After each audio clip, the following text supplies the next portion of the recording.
যে মাটির ভেতরে আমরা রইলাম, মাটির ঘরে আমরা থাকলাম, পচে গেলাম, মরে গেলাম, কিভাবে উঠাবে? আল্লাহ রাসূল সাল্লাল্লাহু আলাইহি ওয়াসাল্লাম বললেন, কিভাবে তোমাদেরকে উঠাবে শোনো। মজার ঘটনা, খেয়াল করে শুনেন।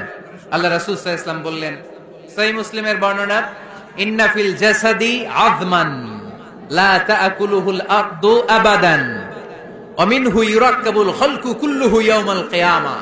আল্লাহ রাসূল বললেন, নিশ্চয়ই প্রত্যেক মানুষের, প্রত্যেক প্রাণীর দেহের মধ্যে একটা ছোট হাড় আছে। কি আছে? হাড় বা হাড্ডি। লা তাআকুলুহুল আরদু আবাদা, মাটি কখনো এই হাড্ডিটারে খেতে পারে না। অমিনহু ইউরাক্কাবুল খালকু কুল্লুহু ইয়াউমাল কিয়ামা, কিয়ামতের দিন ওই হাড্ডিকে বেসিক ধরে সবগুলো মানুষকে দাঁড় করায় দিবে কে? সাহাবারা জিজ্ঞেস করলেন, আইয়ু আযমিন ইয়া রাসূলুল্লাহ, ও আল্লাহর হাবিব, ওই হাড্ডিটার নাম কি? আমাদের জানতে বড় মনে চায়। বিশ্বনবী বললেন, হাড্ডিটার নাম হলো আজবুজ জানাব। আজবুজ জানাব ইংরেজিতে বলে কক্সিক্স। ইংরেজিতে কি বলে? ডাক্তার হবা কে কে? হাত তোলো। ডাক্তার হতে চাও দেখি কে কে? মাতোয়েলের ছেলেরা, এদিকে ডাক্তার নাই, তোমরা পুলিশের লাঠি চার্জ বাহিনীতে যোগ দিও। যে ধাক্কা ধাক্কি শিখছো তোমরা, তোমরা পুলিশের লাঠি চার্জের একটা উইং থাকে না, ওইখানে চাকরি নিয়ে কোপায় ফেলবা একেবারে পিটায়, যেই ধাক্কা ধাক্কি করতেছো কোরআনের মাহফিলে। তাহলে ডাক্তার হবা কারা কারা দেখি? মাশাআল্লাহ, মাশাআল্লাহ। আল্লাহ তোমাদেরকে বড় ডাক্তার হওয়ার তৌফিক দান করুক। হাত নামাও। আজকে বাসায় যে লিখবা কক্সিক্স, এই কক্সিক্স এটাকে আরবিতে বলে, সহিহ মুসলিম শরীফের হাদিস, আজবুজ জানাব। আমাদের যে শির দ্বারা আছে না নাই, এটারে বলে মেরুদণ্ড, ডাক্তারি ভাষায় স্পাইনাল কর্ড। এই স্পাইনাল কর্ডের একেবারে নিচে ট্রায়াঙ্গেল, ত্রিভুজ আকৃতির তিন কোণার একটা ছোট্ট হাড্ডি আছে। কয় কোণা? তিন কোণা। এটা প্রাণীরও আছে, আমাদেরও আছে।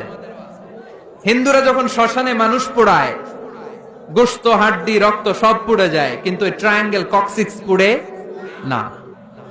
আমাদেরকে এই কবরস্থানে যখন শুইয়ে দেয়া হয়, আমাদের হাত পা মাটিতে খেয়ে ফেলে, সব জীর্ণ শীর্ণ হয়ে যায়, পচে যায়, গলে যায়, কিন্তু শিরদাঁড়ার নিচে ট্রায়াঙ্গেল, ত্রিভুজ আকৃতির যে হাড্ডির কণা, যেটার নাম কক্সিক্স, ওইটা কখনো পচে? কিয়ামতের দিন ওই কক্সিক্স থেকে, ওইটাকে বেসিক অফ দ্য বেসিক্স ধরে আমাদেরকে উঠায় দিবে কে? এজন্য আল্লাহ বললেন, মিনহা খালাকনাকুম ওয়া ফিহা নুঈদুকুম ওয়া মিনহা নুখরিজুকুম তারাতান উখরা। মাটি থেকে বানালাম, মাটির কবরে শুইয়ে দিলাম, আবার মাটির কবর থেকে তোমাদেরকে দাঁড় করাবে কে? তাহলে আজবুজ জানাব কোরআনের ভাষা, হাদিসের ভাষা, বিজ্ঞানের ভাষা হচ্ছে কক্সিক্স। মিল আছে না নাই? চিল্লায় বলতে হবে, মিল আছে না নাই? এবার আমরা ফিজিক্স নিয়ে শুনবো। ফিজিক্স মানে কি? পদার্থবিদ্যা। পদার্থের অনেক গুরুত্বপূর্ণ একটা এলিমেন্ট হচ্ছে লোহা। লোহা চিনি আমরা। এই মাইকে লোহা আছে না নাই? লোহা ছাড়া মাইক বানানো যায়, বাড়ি বানানো যায়, গাড়ি বানানো যায়, ক্যামেরা বানানো যায়, মোবাইল বানানো যায়, প্লেন বানানো যায়, কম্পিউটার বানানো যায়। লোহা ছাড়া কিছুই হয় না, ঠিক কিনা? যেহেতু লোহা ছাড়া কিছুই হয় না, এই জন্য লোহার নামে আল্লাহ কোরআনে একটা সূরাই দিয়ে দিলেন। সুবহানাল্লাহ বাড়িতে গিয়ে বললেন। ওই সূরাটার নাম আরো জোরে, মাশাআল্লাহ, আল হাদিদ। আল্লাহ বললেন, ওয়া আলান্না লাহুল হাদিদ, ও দাউদ, তোমার জন্য লোহারে আমি নরম বানিয়ে দিলাম। ফিহি বাসুন শাদীদ ওয়া মানাফিউ লিন-নাস ওয়া আনজালনাল হাদিদা ফিহি বাসুন শাদীদ ওয়া মানাফিউ লিন-নাস। আমি লোহাকে আকাশ থেকে নাজিল করলাম, লোহার ভেতরে রয়েছে অনেক শক্তি। মানাফিউ লিন-নাস, মানুষের জন্য উপকার। এ লোহা দিয়ে নানান ধরনের জিনিস বানানোর কৌশল আমাদেরকে শিখালো কে? এই ছেলেরা, হাদিদ মানে লোহা। হাদিদ মানে কি? লোহা। আল্লাহ বললেন, খেয়াল করে শুনেন, এই যে মাশাআল্লাহ ঠান্ডা, হ্যাঁ এবার ঠিক আছে, এরকম থাকো। লোহা, সূরার নাম হাদিদ, লোহা। ওয়া আনজালনাল হাদিদ, লোহাকে আমি নাজিল করেছি। এই আয়াত থেকে বোঝা গেল লোহা পৃথিবীর উপাদান না। চাচা, ওয়া আনজালনাল হাদিদ, লোহাকে আমি নাজিল করেছি। আকাশ থেকে বৃষ্টি নাজিল করে কে?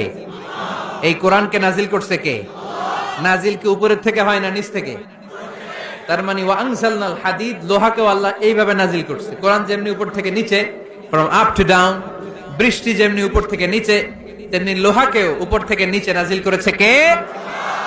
কোরআনের এই আয়াত থেকে বোঝা যায় লোহা পৃথিবীর উপাদান নয়, লোহা নিশ্চয়ই বাইরে থেকে এসেছে। সায়েন্স বর্তমান সময়ে এটাই বলছে, চিল্লায় কোন সুবহানাল্লাহ। সায়েন্স বলছে লোহার একটা মলিকিউল তৈরি করতে যে টেম্পারেচার বা তাপ লাগে, এটা পৃথিবীতে দূরের কথা, সূর্যের ভেতরেও নাই। 1 কোটি ডিগ্রি সেলসিয়াসের তাপমাত্রা ছাড়া লোহার কোন অণু পৃথিবীতে তৈরি হওয়া সম্ভব না। চিল্লায় বলো ঠিক কিনা? এত বেশি তাপমাত্রা সৌরজগতের সব গ্রহ নক্ষত্রের তাপমাত্রা একসাথে মিলালেও চলবে না। তার মানে কোরআন যা বলেছে আর সায়েন্স যা বলেছে মিল আছে না নাই? এরপরে কোরআন পাহাড়ের ব্যাপারে বলেছে ওয়াজআলনাল জিবালা আওতাদা, আমি পাহাড়গুলোরে পেরেকের মতো জমিনে ঢুকিয়ে দিয়েছি। সুবহানাল্লাহ। তাহলে পাহাড়কে আল্লাহ তাআলা পেরেকের সাথে তুলনা করলেন। কিসের সাথে? পেরেক চিনেন? সবাই চিনেন? মাতোয়াইলে আছে পেরেক। কি করে পেরেক দিয়ে? কাঠের ভিতরে ঠুকে না, দেয়ালে ঠুকে। তাহলে আল্লাহ পাহাড়গুলোরে বললেন পেরেক। আচ্ছা, পেরেক যখন আমরা কাঠের ভিতরে ঢুকাই, পুরো পেরেকটা কাঠের ভিতরে ঢুকে যায়, উপরে শুধু কি থাকে? মাথাটা থাকে, ঠিক কিনা? তার মানে আমরা যে পাহাড় দেখতে পাচ্ছি এটা পাহাড়ের মাথা। পুরো পেরেক যেমনি কাঠের ভিতরে, পুরো পাহাড়টা আছে মাটির ভিতরে। চিল্লায় পড়ে আল্লাহু আকবার। জমিনে আমরা দৃশ্যমান এই পৃথিবীতে খালি চোখে যে পাহাড় দেখতে পাই, এটা আসল পাহাড় না, এটা পাহাড়ের মাথা। যেমনি পেরেক যখন কাঠের ভিতরে ঢুকে দেই, পুরো পেরেকটা কাঠের ভিতরে ঢুকে যায় কি যায় না? পেরেক নিয়ে যখন আমি হাতুড়ি দিয়ে মারলাম, পুরো পেরেকটা কই যায়? কাঠের ভিতরে, তাই না?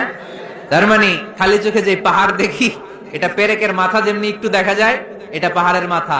আসল পাহাড় মাটির ভেতরে, উপরে যদ্দূর দেখা যায় তার কমসে কম 10 গুণ পাহাড় মাটির ভিতরে রেখে দিয়েছে কে? এজন্য আল্লাহ উপমাটা, মেটাফরিকটা এইভাবে দিলেন, ওয়াজআলনাল জিবালা আওতাদা। এই পাহাড়কে, মাউন্ট এভারেস্টকে, আলাস্কা পর্বতমালাকে, আল্পস পর্বতমালাকে, এই গারো পাহাড়কে, এই কেউকারাডাঙ্গার তাজিংডং বিজয়কে আমি পাহাড়ের মতো জমিনের মধ্যে গেড়ে দিয়েছে। চিল্লায় পড়বো সুবহানাল্লাহ।